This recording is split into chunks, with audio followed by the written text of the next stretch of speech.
सर्वांना सलाम. AC church Nandurbar आपल्या सगळ्यांचं सकाळच्या मननचिंतनात सहर्ष स्वागत करीत आहे.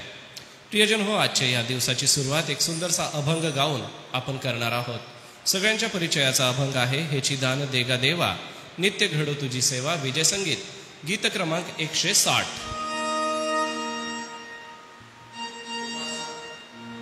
160 आणि उपासना संगीतामध्ये 523.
एका नवीन सप्ताहाला आपण सुरुवात केलेली आहे व या नवीन सप्ताहात प्रभुदेवा आम्हा सगळ्यांना त्याची कृपा अनुग्रह देव.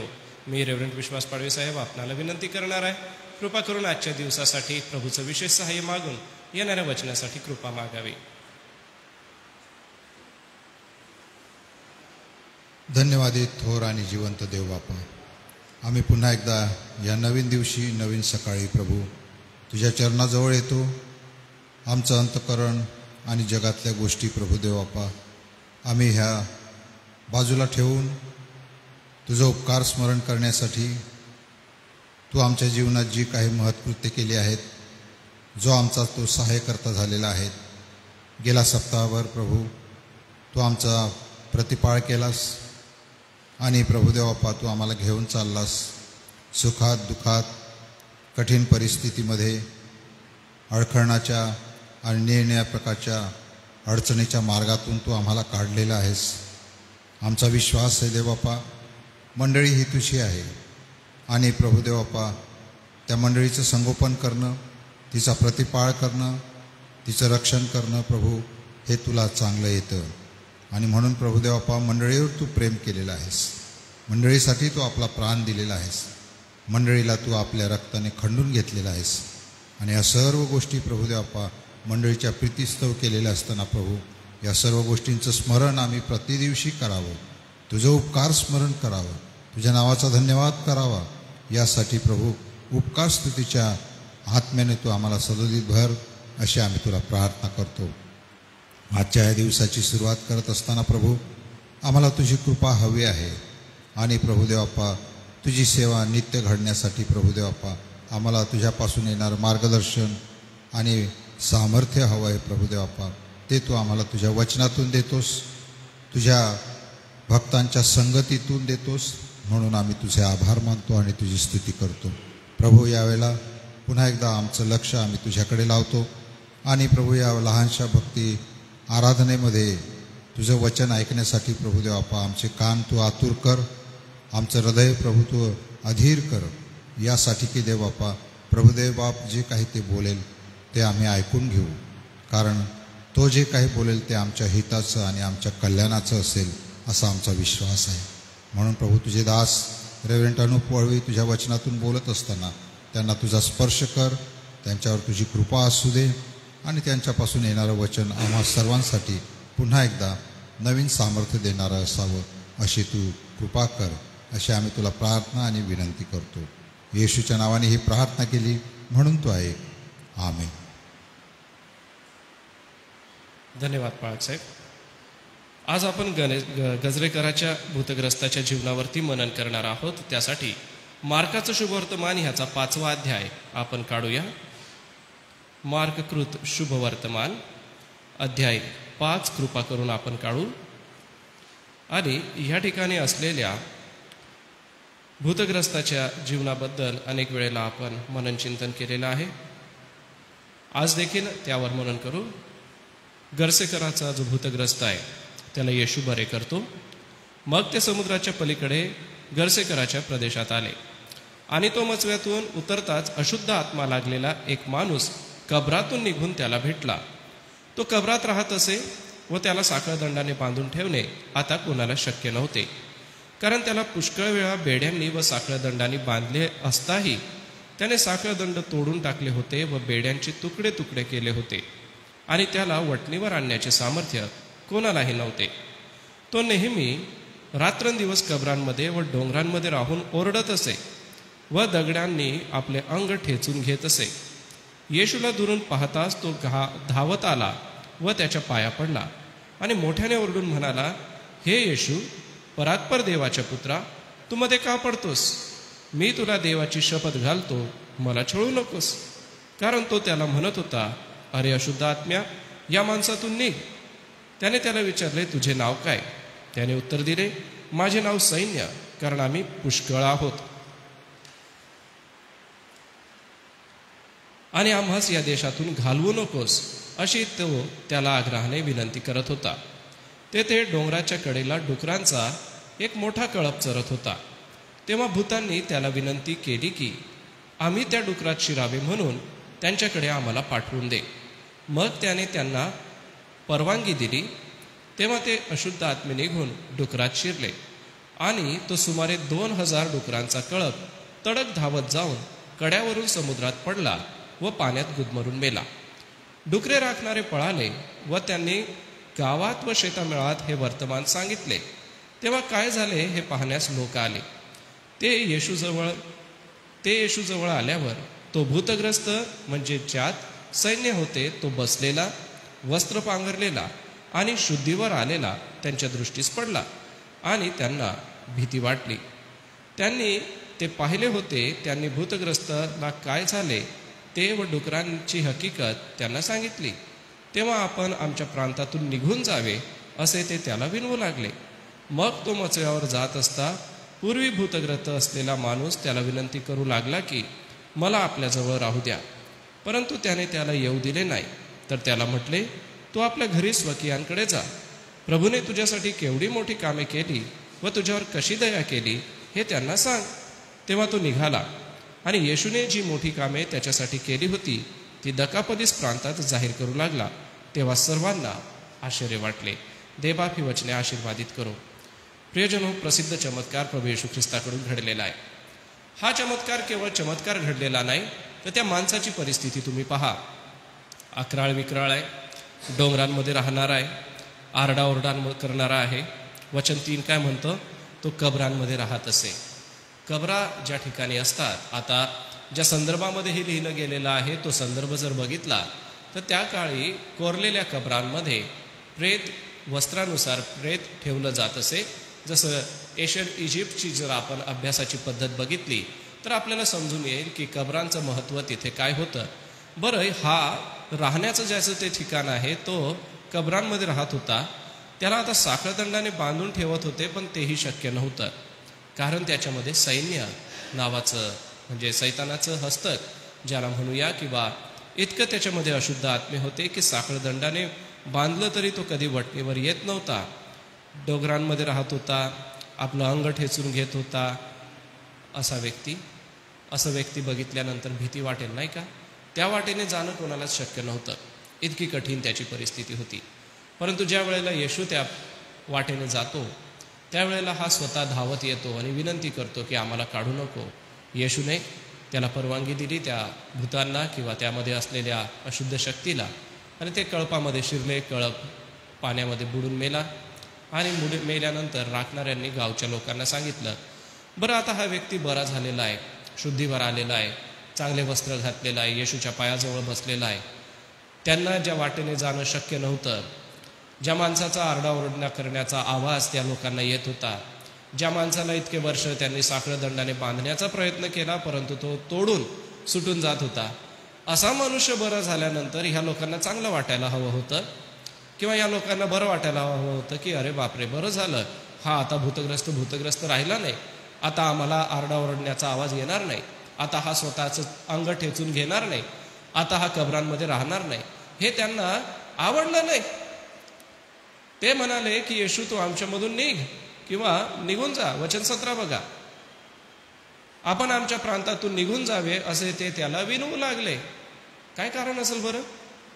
ह्याला कारण एकच असावं की पूर्ण जे गाव असावं किंवा पूर्ण जो प्रांत असावा, अभ्यासांचं असं मत आहे की हा सगळाच अशुद्ध आत्म्याने पीडित असलेल्या लोकांचा परिसर असावा. आणि ह्या अशुद्ध आत्म्याला ज्या वेळेला प्रभू येशू ख्रिस्ताने धमकावलं, घालवून दिलं, त्यावेळेला ह्यांनाही भीती वाटली असेल की आमच्यातल्याही अशुद्ध आत्म्यांना येशू ख्रिस्त घालवून देईल, तर आता ह्या येशूलाच म्हणावं की आमच्यातून निघून जा. म्हणजे स्वतःमध्ये सुधारणा घडवून घेण्यास, स्वतःमधला सैतानाचा अधिकार टाकून देण्यास, स्वतःला सैतानाच्या बंधनातून सोडवून घेण्यास लोकांची इच्छा नव्हती. आजही तेच पाहायला मिळतं. खूप सारे लोक सैतानाच्या बंधनामध्ये स्वतःहून पडलेले आहेत. सेवक लोक त्यांच्यासाठी प्रार्थना करतात, परंतु ते म्हणतात की आम्हाला राहू द्या, आम्ही ज्या स्थितीत आहोत त्या स्थितीतच राहू द्या, आमची परिस्थिती बदलू नका. प्रियजन हो, सैतान आम्हाला नेहमी मागे घेऊन जातो, तर प्रभू येशू ख्रिस्त आम्हाला पुढे घेऊन जातो. सैतान आम्हाला जखमा देतो, आमचं विद्रूप स्वरूप करून टाकतो, तर येशू आम्हाला वस्त्र पांघरतो आणि आमचं स्वरूप सुंदर आणि चांगलं करतो. याने विनंती केली की मला आपल्या संगती राहू द्या. येशूने म्हटलं की तू आपल्या स्वकीयांकडे जा आणि दकापलीस या प्रांतामध्ये ही वार्ता गाजव की प्रभूने तुझ्यासाठी किती मोठे काम केलं आहे, तो आपल्या घरी जा. हे वाक्य फार महत्त्वाचं आहे. याचा अर्थ त्याने आपल्या घरात, आपल्या कुटुंबामध्ये सुवार्ता प्रचार केला. त्याचं सुवार्ता प्रचार करायचं क्षेत्र कोणतं होतं? त्याचं सुवार्ता प्रचार करायचं क्षेत्र आहे की ते आपलं गाव, हे त्याने सुवार्ता प्रचाराचं केंद्र बनवलं. येशूने त्याला स्पष्टपणे सांगितलं, आपल्या स्वकीयांकडे जा आणि देवाने तुझ्यासाठी जी महत्कृत्य केली ती त्यांना सांग. त्याच्या स्वकीय लोकांना किती आनंद वाटला असेल नाही का? आश्चर्य वाटलं बघा 20व्या वचनाच्या शेवटी की लोक ज्या वेळेला त्याला बघत होते त्यावेळेला तो दकापलीस ज्या प्रांतामध्ये जाहीर करू लागला तेव्हा सर्वांना आश्चर्य वाटलं. कारण आश्चर्य वाटण्यासारखीच गोष्ट होती की इतका मोठा अकराळ विक्राळ व्यक्ती आता अचानक बदलून गेला. हा येशू गुरु किती चांगला आहे, हा येशू प्रभू किती चांगला आहे की ह्याचं संपूर्ण स्वरूप त्याने बदलून टाकलं. बरं, जो 400च्या आसपास असलेला जो डुकरांचा कळप आहे त्याच्यामध्ये क्षमा करा सुमारे 2000 डुकरांचा कळप आहे. 13वं वचन कृपा करून बघा. साधी संख्या नाही आहे. 2000 डुकरं मरून गेले. त्यांच्या मालकांना तर राग आलाच असणार आहे, परंतु ते कशामुळे मेले याचं त्यांना समाधान पण नाही. ज्या व्यक्तीला जीवन बदललं परमेश्वराने त्याचं त्यांना समाधान नाही. किती अवघड वाटतं नाही का ह्या सगळ्या गोष्टी ऐकायला. प्रियजन हो, आजही जगामध्ये अशा प्रवृत्तीला सामोरं जावं लागतं. 3 प्रकारचे लोकगट आहे. एक आहे बरं झाल्याबद्दल आश्चर्य करणारा, दुसरा आहे बरं झाल्याबद्दल येशूला बाहेर घालणारा, आणि तिसरा आहे येशूचं आभार मानणारा. मग आज तुमचं आणि माझं जीवन बदलण्याचं सामर्थ्य प्रभू येशू ख्रिस्तामध्ये आहे. आपण कोणत्या लोकगटामध्ये असाल? आमचं जीवन उद्ध्वस्त करणं हा सैतानाचा पहिला डाव आहे. बघा वचन 2 आणि वचन 5. सैतानाचा डाव आमचं जीवन उद्ध्वस्त करण्याचा आहे. तो मचव्यातून आला आणि अशुद्ध आत्मा कबरातून निघाला, किंवा अशुद्ध आत्मा असलेला माणूस कबरामधून निघाला. आणि तो काय करत होता? 5वं वचन, नेहमी रात्रंदिवस कबरांमध्ये डोंगरांमध्ये राहून ओरडत असे, दगडधोंड्यांनी आपले अंग ठेचून घेत असे. दयनीय अवस्था करून टाकली होती या व्यक्तीची सैतानाने. आणि ही दयनीय अवस्था त्याची बदलण्याचं सामर्थ्य केवळ प्रभू येशू ख्रिस्तामध्ये होतं, आणि येशू ख्रिस्ताने ती परिस्थिती त्याची बदलून टाकली. आपला शत्रू सैतान हा आपल्या जीवनाची दयनीय अवस्था करून टाकतो. ही दयनीय अवस्था तो इतकी गंभीर रीतीने करून टाकतो की आम्हाला कसल्याही प्रकारचं देवाच्या सामर्थ्यामध्ये जगण्यासाठी तो संधी देत नाही. प्रियजन हो, सैतान ज्याच्या जीवनामध्ये कार्य करायला येतो त्याच्या जीवनामध्ये सैतान त्याच्या जीवनाची दशा करून टाकतो. म्हणून सैतानाच्या बंधनामध्ये जर कोणी आहे तर त्याने त्या बंधनातून निघावं. येशू ख्रिस्त हे मोठं सामर्थ्य आहे. येशू ख्रिस्त हे सामर्थ्य आहे सैतानाच्या बंधनातून बाहेर काढण्यासाठी. कारण ज्या वेळेला सैतान एखाद्या व्यक्तीच्या जीवनामध्ये कार्य करतो त्यावेळेला तो त्याच्या जीवनामध्ये पूर्ण उद्ध्वस्त करण्याचं कार्य करतो. कारण बघा, हा व्यक्ती स्वतःला ठेचून घेत होता म्हणजे किती वाईट त्याची परिस्थिती होती. रक्तबंबाळ झालेला आणि परिस्थिती अवघड झालेला असा हा व्यक्ती बघितल्यानंतर सगळ्यांनाच वाईट वाटत होतं. मग आपल्या जीवनात पहिली गोष्ट लक्षात घ्या की सैतान हा मनुष्याचं जीवन उद्ध्वस्त करतो. दुसरी गोष्ट 6व्या आणि 7व्या वचनामध्ये बघायला मिळते, ती म्हणजे तो धुरून धावत येतो आणि येशूच्या पाया पडतो आणि येशूला जोराने ओरडून काय म्हणतो?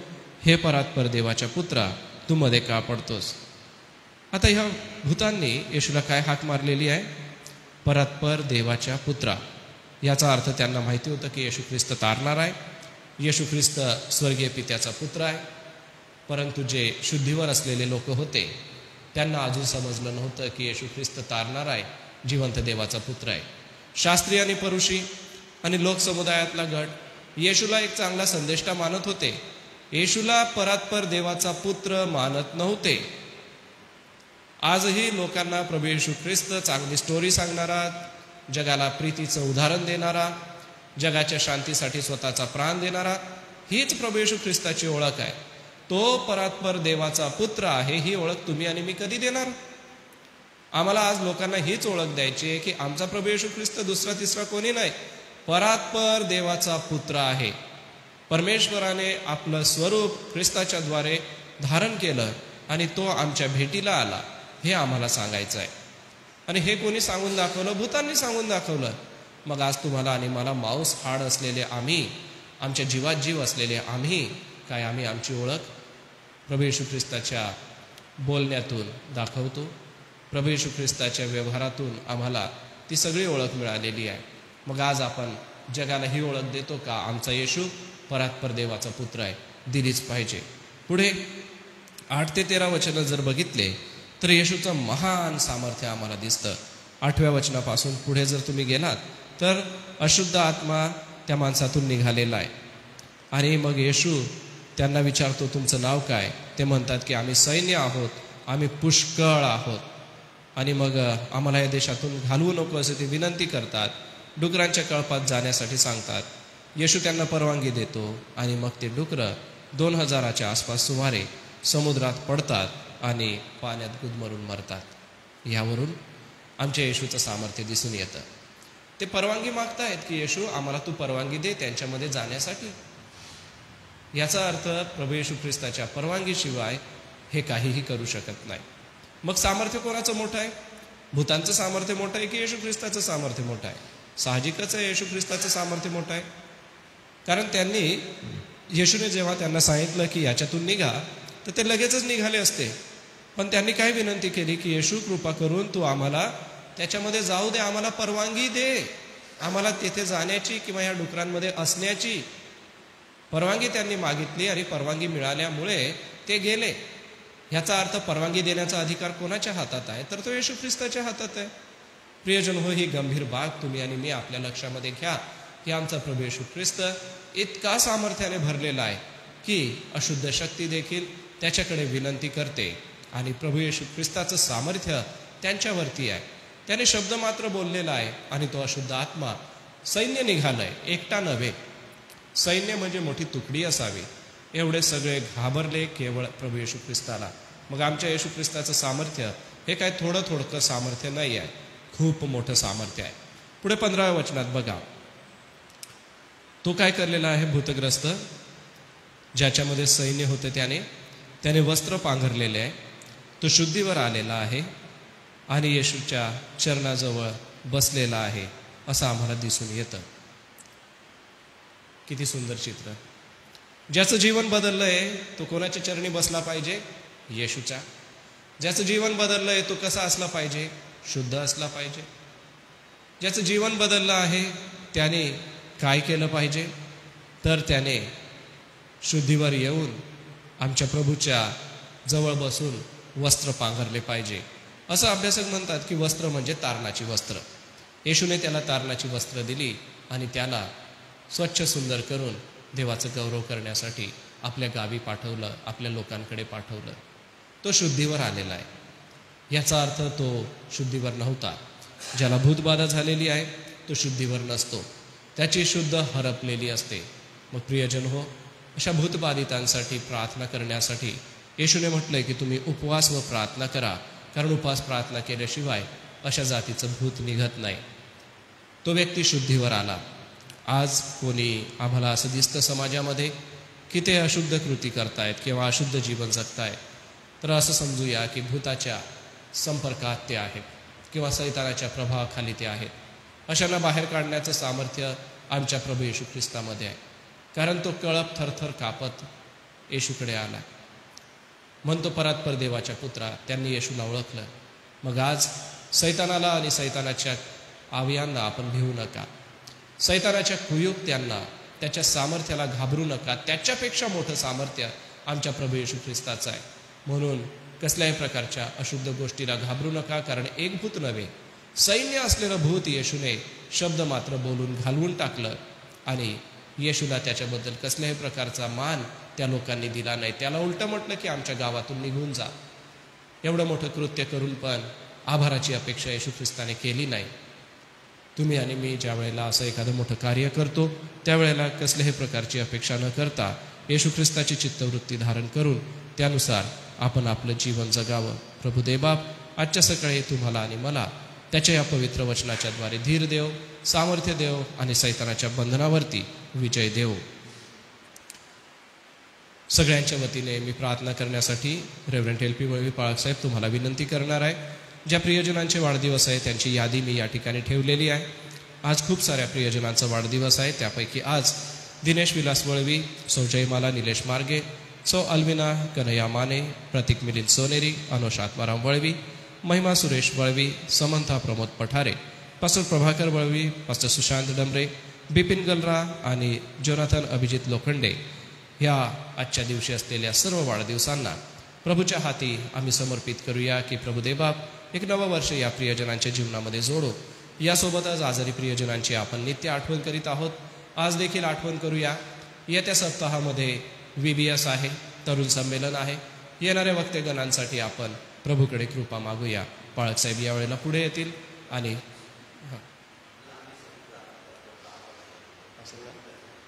सॅमसन जयकर पाळक साहेबांची नात म्हणजे रोमिका, हिला बरं नाही आहे, तर रोमिकासाठी आपण प्रार्थना करूया.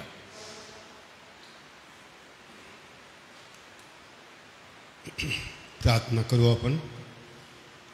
हे आमच्या स्वर्गीय प्रेमळ पित्या, प्रभू येशूच्या पवित्र नावात या सकाळी आम्ही धन्यवाद देतो.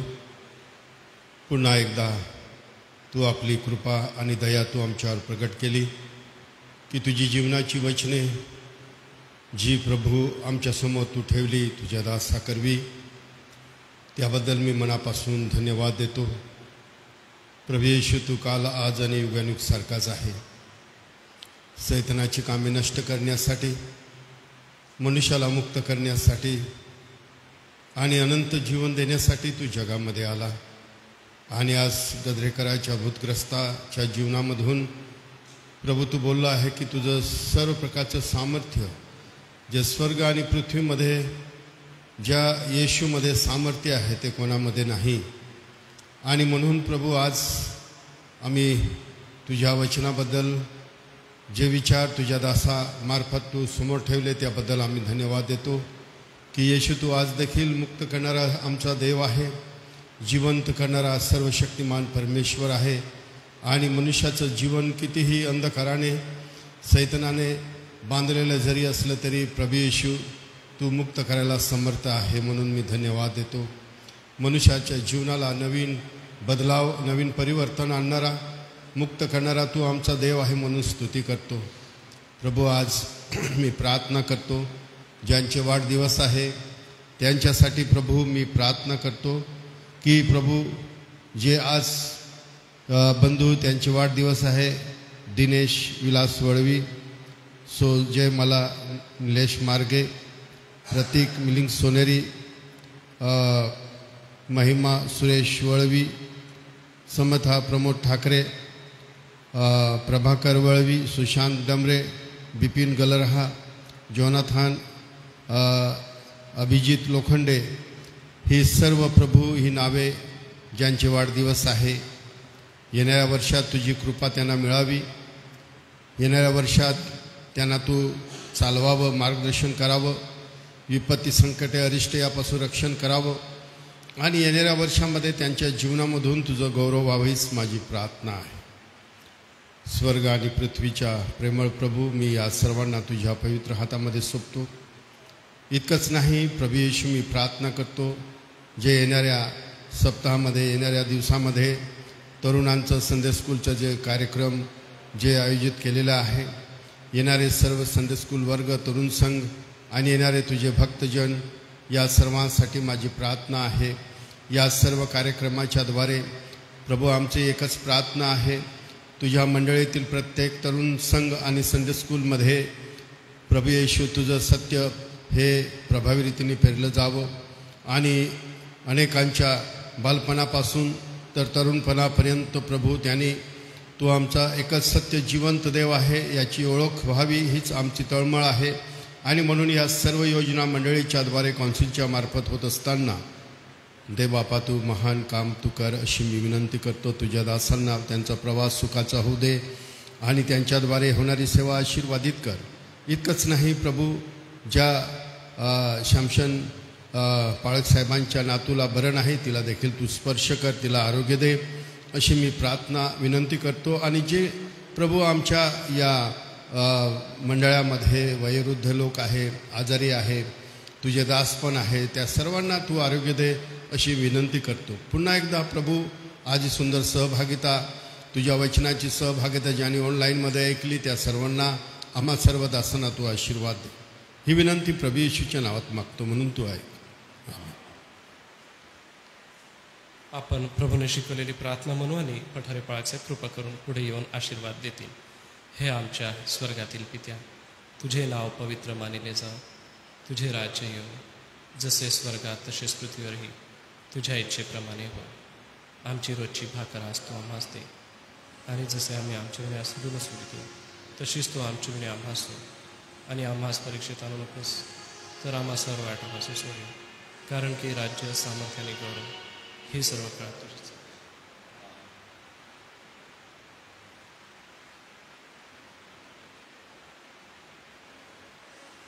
आणि आता आपला तारणारा प्रभू येशू ख्रिस्ताची कृपा, देवबापाची प्रीती आणि पवित्र आत्म्याची गोड संगती जे आम्ही चर्चमध्ये जमलेले आहोत, तुझे दास त्या आम्हाबरोबर, जे ऑनलाईन जोडले गेले त्यांच्याबरोबर, देवाची मंडळी आणि इस्रायल राष्ट्र याबरोबर आता आणि सदा सर्व काळ असो. आमेन. ख्रिस्त पवित्र शांती सत्प्रीती शोभा सौंदर्य माझी या जीवनी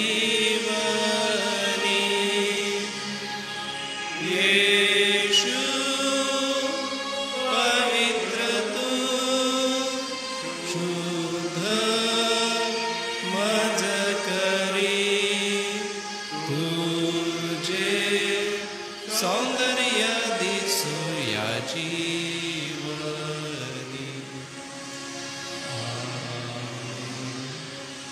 उद्यासाठी सूचना आहे. उद्या सकाळी देखील 10 वाजता आपण मननचिंतन करू. उद्याचं मनन आदरणीय रेव्हरंड जे एच पठारे पाळक साहेब यांच्याकडून असेल. सर्वांना सलाम.